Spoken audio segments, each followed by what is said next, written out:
குருந்தூர் மலை ஒடுக்கினாலே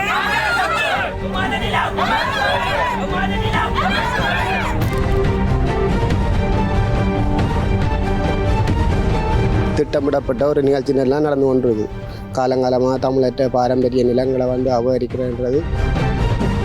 தமிழ் மக்களுக்கு இது எவ்வாறான பாதிப்பை ஏற்படுத்தும்?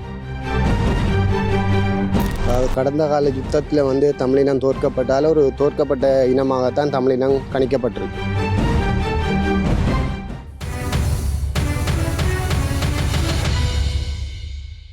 வணக்கம். நாங்கள் இப்போ புதுக்குடியிருப்பு பகுதியில் நிற்கிறோம். மக்களுக்கான சமகால நிகழ்வுகளை ஒரு மக்கள் கருத்து நிகழ்ச்சியினூடாக நாங்கள் தொகுத்து வழங்கி கொண்டிருக்கோம். வணக்கம் அண்ணா. வணக்கம். வணக்கம்.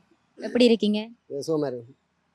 தமிழ் பகுதிகளில் காணப்படுற நிலங்களை தற்போது அபகரித்து காணப்படுது. அதாவது தையிட்டி பகுதி, குருந்தூர் மலை பகுதியில் நீதிமன்றத்தில் வழக்கு காணப்பட்ட சமயத்திலும் அங்கே கட்டுமானங்கள் நடைபெற்று கொண்டிருக்கு. இது எதை வெளிப்படுத்துது? கடந்த கால இப்போ அரசாங்கத்தை பற்றி நான் சொல்லல. கடந்த கால அரசாங்கம் இது திட்டமிடப்பட்ட ஒரு நிகழ்ச்சி எல்லாம் நடந்து கொண்டிருக்கு.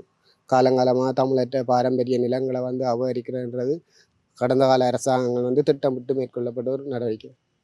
இப்போ கடந்த கால அரசாங்கம் போய் புதிய அரசாங்கம் இப்போ பல மாதங்களும் ஆகிவிட்டது. தற்போதும் இப்போ அந்த போராட்டம், மக்களுடைய போராட்டம் ஒரு தொடர் காணப்படுது. மக்களுடைய அந்த உரிமை ஒரு கேள்விக்குறியா காணப்படுது. அதாவது இப்போ புதிய அரசாங்கம் அதுக்குரிய ஒரு தீர்வை வழங்காத மக்கள் அது சம்பந்தமாக திருப்பியும் ஒரு எழுச்சி கொண்டு அதுக்குரிய தங்களை உரிமைக்காக போராடுகின்ற தன்மை காணப்படுகிறது. புதிய அரசாங்கம் குறுகிய காலமாக இருந்தாலும் குறிப்பிட்ட முக்கிய பிரச்சனைகளுடைய தீர்வுகள் ஒன்றும் இதுவரை முன்வைக்கவில்லை வைக்காததான் இதுக்குரிய காரணம். ஓகே, அரசாங்கம் இப்போ மக்களுக்காகத்தான் இயங்கணும்.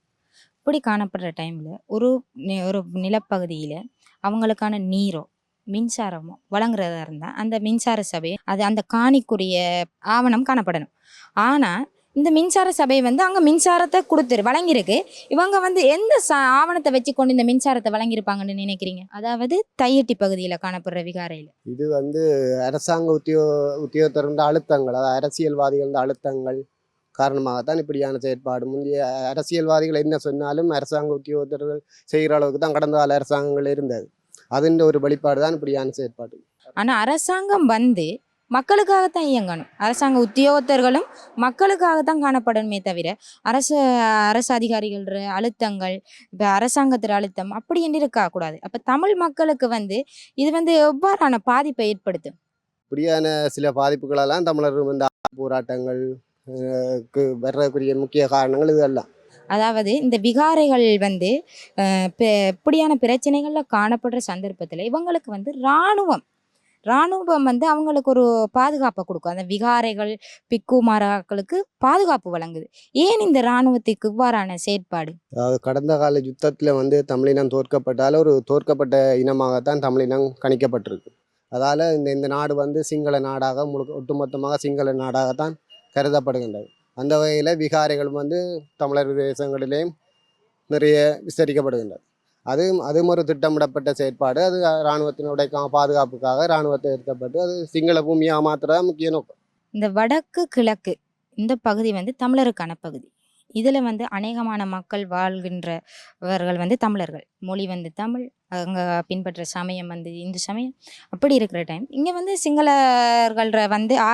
சிங்களவர்கள் காணப்படுறது குறைவு.